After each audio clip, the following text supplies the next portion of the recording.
Hello everyone, আসসালামু আলাইকুম। আপনারা সবাই কেমন আছেন? আমি সকাল সকাল মাকে বিরক্ত করছিলাম। আর বেকারিতে রুটি বানাচ্ছে আর আমি মাকে ডিস্টার্ব করছি। এটা হচ্ছে একটা রুটি মেকার। এই মেকারে খুব সুন্দর করে রুটি বানানো যায়। রুটিগুলো খুব সুন্দর করে ফুলে ওঠে।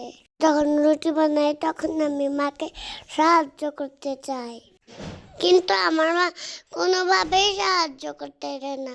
কিন্তু আমি কত ভালো করে রুটি বানাতে পারি।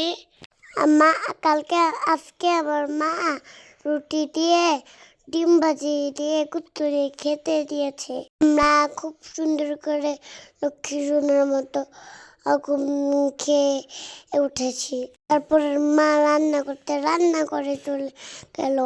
এক চুলায় মুরগি বসিয়েছে, আরেক চুলায় পালং শাক করবে শিং মাছ দিয়ে। রান্নাটা অনেক বেশি মজা হয়। অবশ্যই বাসায় ট্রাই করবেন। এটা ভালোভাবে ভেজে দিতে হবে আদা রসুন বাটা। আদা রসুনটা ভালোভাবে ভেজে হলুদের গুঁড়ো, মরিচের গুঁড়ো, তারপরে দিয়ে দিতে হবে সামান্য পানি। আর শিং মাছগুলো ছোট ছোট করে কেটে নিতে হবে। পরে শিং মাছগুলোকে ভালোভাবে কষিয়ে নিল। আর কষানো দিলে এখন দিবে পালং শাকগুলো মায়েলা খালাম পাঠিয়ে গেছে। কালকে বিকালে যখন আমি ঘুমিয়েছিলাম, আমাকে রেখে এগুলো আনতে গিয়েছিল। আমি অনেক কান্না করেছিলাম। ওরা তো আমাকে ভালোই বাসে না। মোরগটা রান্না করা শেষ হয়ে গেছে। খুব মোটামুটি রান্না শেষ। কালারটা আর সবুজ হয়েছে, দেখেছেন?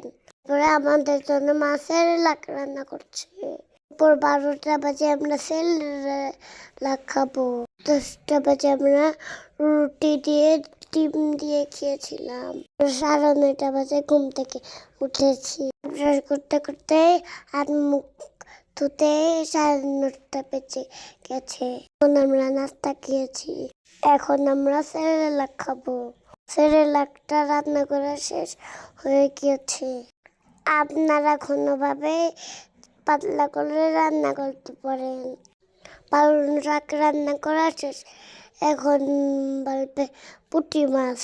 প্রথমে আলু বা পেঁয়াজটা ভেজে নিল, তারপরে আদা রসুন বাটা নিয়ে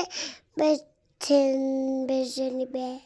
গুঁড়ো, মরিচের গুঁড়ো পানি দিয়ে কষিয়ে নিবে। তারপর ছেড়ে দিবে পুঁটি মাছগুলো।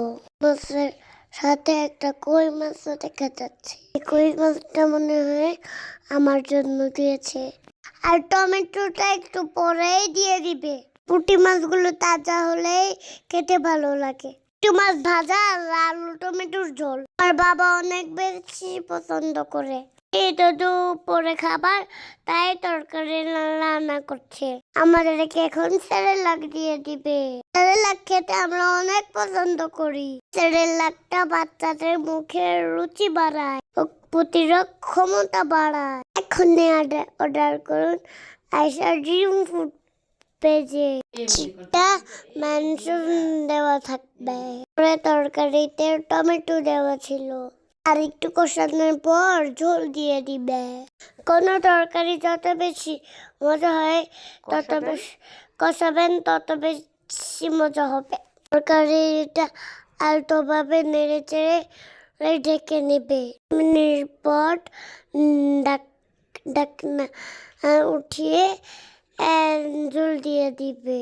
আর আমাদের সেরেলাক খাওয়া শেষ। সারপ্রাইজ দিয়ে আমরা সেরেলাকটা দেখাচ্ছি। 2 ভাই মিলে সব সেরেলাক খেয়ে নিচ্ছি। সেরেলাকটা বাচ্চারা খেতে অনেক পছন্দ করে। পরে আমার আম্মু পার্সেলগুলো রেডি করে নিচ্ছে। আজকে 6 কেজি সেরেলাকের অর্ডার ছিল। সবাই আমার ফুপিওয়ালা সেরেলাক নিয়েছে। আজকে আমাদের ফুপি আমাদেরকে ভাত খেয়ে দিচ্ছিল। আম্মু বসে বসে ভিডিও করছে। আমার তো খেয়ে কোনো কাজ নাই, তাই বসে বসে আমাদের ভিডিও করে খেতে আমরা ঘুমিয়েছিলাম। থেকে উঠে যাচ্ছি ভুট্টা খেতে। ভুট্টা এনে আমরা পুড়বো। ভুট্টা পুড়ে খেতে খুব ভালো লাগে। পাশে এসে ভুট্টাগুলো মশলা দিয়ে মাখিয়ে নিলাম। এগুলাকে বারবিকিউ ও খেতে মজা, পুড়েও খেতে মজা।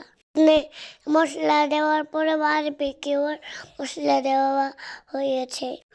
আর পাশে চুলায় দুধ চা বানাচ্ছে। পুরি, সিঙ্গারা, পেঁয়াজ নিয়ে এসেছিল আমার দাদা। বিকালবেলা আমরা সবাই চা দিয়ে বিস্কিট খাই। দুই ভাই কিন্তু গরম চাও খেতে পারি। তারপরে মা ভুট্টাগুলোকে সুন্দর করে বারবিকিউ করে আনলো। সবাই মিলে একটা একটা করে নিচ্ছিলাম। এক মজা মজা করে খেয়েছি। আজকে এই ভিডিওটা পর্যন্ত থাকবেন সবাই। আল্লাহ হাফেজ। আমার ভিডিও যদি ভালো লাগে তাহলে অবশ্যই কমেন্ট করে যাবেন। কমেন্ট না করলে আমি কিন্তু রাগ করে নেব। আপনাদের সাথে আর কথা বলবো না। দেরি কেন, তাড়াতাড়ি কমেন্ট করে ফেলুন। নাইট।